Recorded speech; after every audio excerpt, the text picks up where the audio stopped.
What's up everyone, Kellen here with special guest NJNP, and together we're bringing you the history of sweepers. Hey guys, it's your boy NJNP, and everyone loves sweeping. There's not much else in this game that feels better than boosting up, brushing away the other opponent like this and saying goodbye, you know? But before we get into the history of sweepers, first we gotta hash it out. What exactly is a sweeper anyways?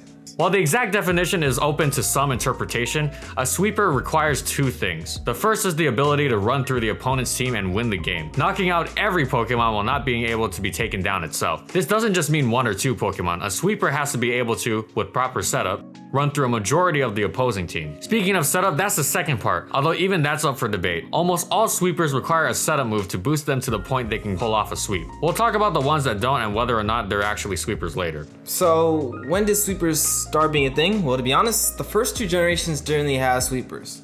You weren't blowing the teams away, you had to take your time. That's mainly because there just weren't as many setup moves. Gen 1 had maybe the most broken boosting move in existence, Amnesia, but the only thing that could really use it well in OU was Slowbro.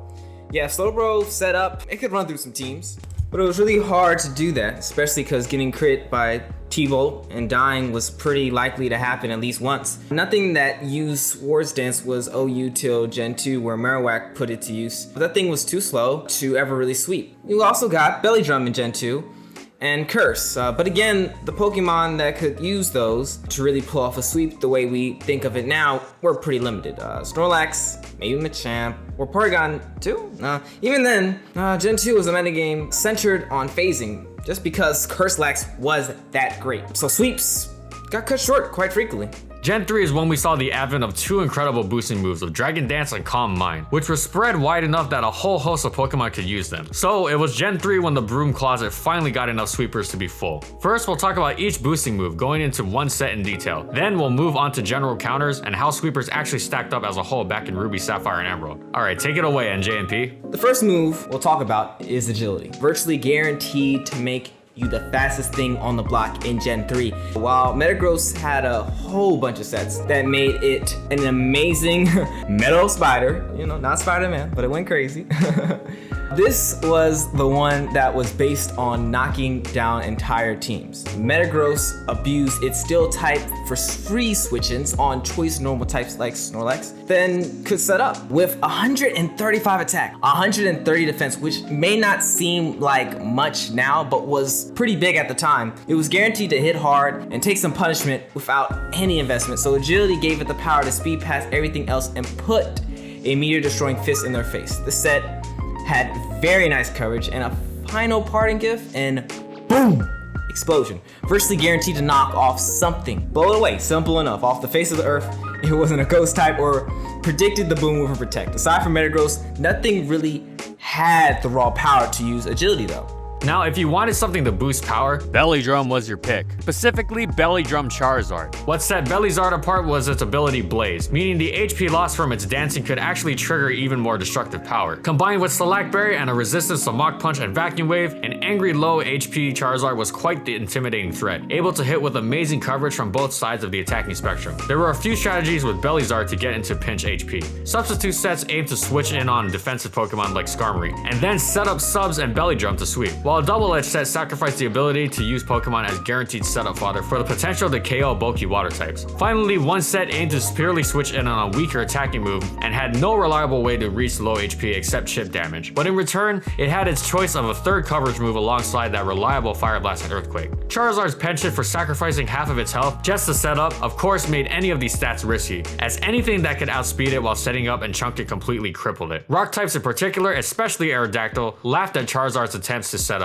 and Tyranitar Sandstorm certainly wasn't good for its longevity. Now we move on to the big three boosting moves. While Charizard might look like a dragon, it certainly wasn't the first thing you thought of when the word popped up. And I'm not just talking about its typing. Tyranitar was one of the most terrifying Dragon Dance users to ever do it because of its bulk power and amazing coverage. Salamence had even more power than T-Tar, with an awesome 100 speed to match it, making a threat no matter when it came into play. Sure, it could die from a straight ice beam at any point. I mean, come on, let's be real. But Salamence's typing otherwise grants its resistances or immunity to some of the most common attacking types in the game. This set is one of the reasons every single team had a bulky water type. And if they were out of the way, well, the dragon was gonna go crazy. Oh, did I mention? It gets Intimidate too. With its final slot, it toss up between Rock Slide and Fire Blast. Salamence could threaten anything outside of the bulky waters if the opponent guessed wrong. Although lacking stab options hurt a bit. But spoiler alert, the next gen's physical special split helped with that quite a bit. Oh yeah, Gyarados was also quite a good Dragon Dance user. While Curselax wasn't quite the behemoth that it was in Generation 2, it was a force to be reckoned with his signature Curselax set. Curse just pairs perfectly well with all of Snorlax's stats, sacrificing the one stat it doesn't care about, speed, and giving its boosts in both its lacking defense and already impressive attack. Curselax is always capable of making a comeback, packing sustain, power, and survivability, cushioned by its new ability Thick Fat into one cuddly package. While it was very susceptible to phasing unless it was the only thing left, Snorlax's sheer sticking power meant it was always a threat. If you let it get its boost, it just blindly ran through everything and slept off any damage as well. And finally, Calm Mind. We're finally using our mind. We're finally putting Temple to the test. And this move actually got the biggest spread among all the boosting moves we're talking about. Again, we've talked about one of the uses already. Check out my man's video on Blissey. The other three most prominent Calm sweepers were three legendaries: Jirachi, Celebi, Suicune. I'm sure you've heard of them. Jirachi and Celebi were fearsome forces in their own rights. In fact, they were probably better than Suicune, with Celebi even banned from the Smogon Tour for a while. But Suicune's Calm Mind set is so infamous that it has its own name, Crokun, invented by Chromat. All sweepers lose to phasers, but this set is one of the reasons Gen 3 absolutely forced having a Pokemon that could remove stat boost. Anyone who played in Gen 3 knows the fear that one Calm Mind boost can instill. After that, it's just rest, talk, and repeat.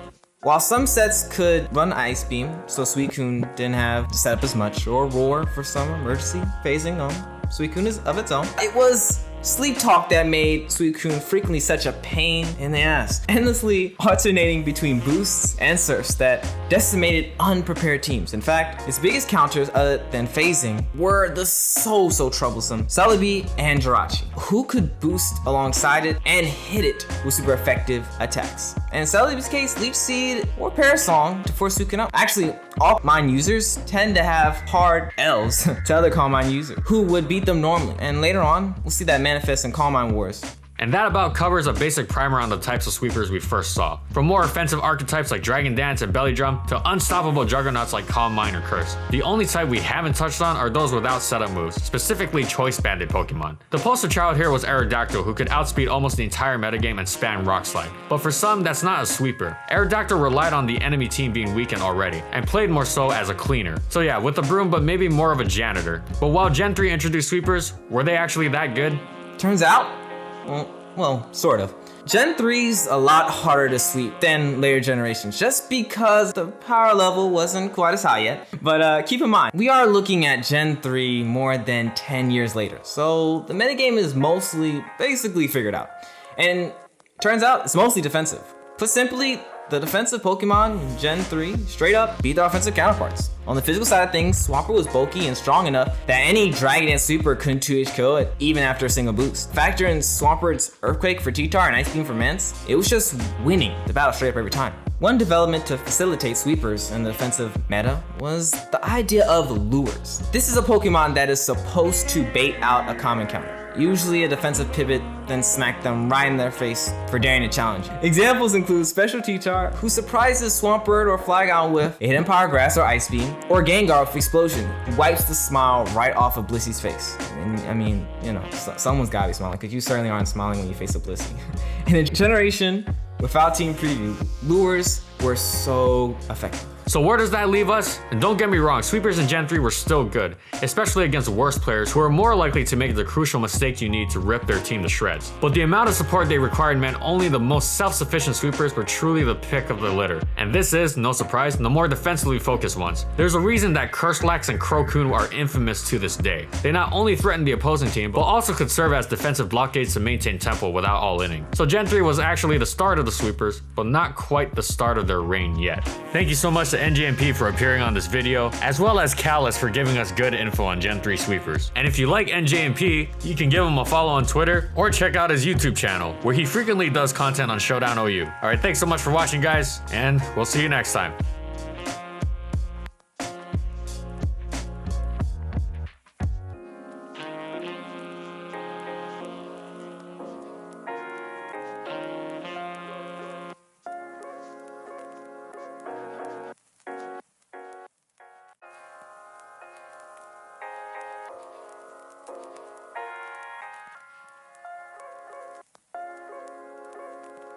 Also, shoutouts to Amante Douglas for making our background. You can follow him on these social media platforms.